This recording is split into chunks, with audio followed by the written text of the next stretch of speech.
Okusara k'omutano nuko kwigwireho ekiganiro kandi abebembezi b'abasiramu ku rugo mu mizigiti 22 ya district ya Mbarara nubo bakyetabiremu. Despite the differences, but we must have one heartbeat. No tutinge ebintu kutanisa konga twenye kujya mutima kukozera ki tukaba abanya-Uganda tukakorera abagira ki na munonga twaba turi omu national development. Angana tugira wabtagi fima ataka Allahu dala al-akhirah wala tansa nasibaka min ad-dunya.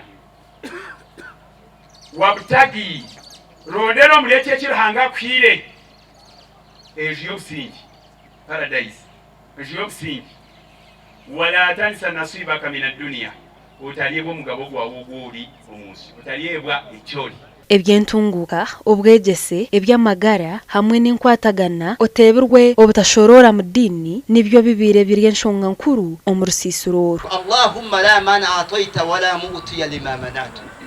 Nguruhanga wakubahire tina ari kubasa ku mwaka uranga yabakwire no bakutere nto myahasi kindi bantu bashaba government bombekera amashomero no government tekombeka amashomero g'edini government ne yombeka amashomero g'abanya-Uganda bone dini zone konka edini y'abana b'Abakristo y'abakristayo baba betandikira ishomero ryabo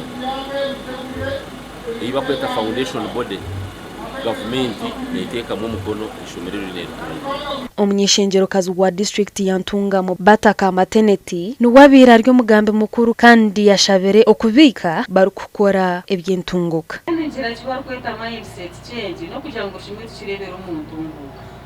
Abashija barya hawarango mukazi wawe washomero gushomesa nabasakuzo mu class akashomesa otaka musiki mukakanduka musitamisoka muremesa kugenda kaza gukora. Mwaba mubine mugezeho kubenkareginga kufominga sako zabo nk'abakazi. Kimwaha byakorwa ekindi no kulonshinga second annual Kadiran Mbarara.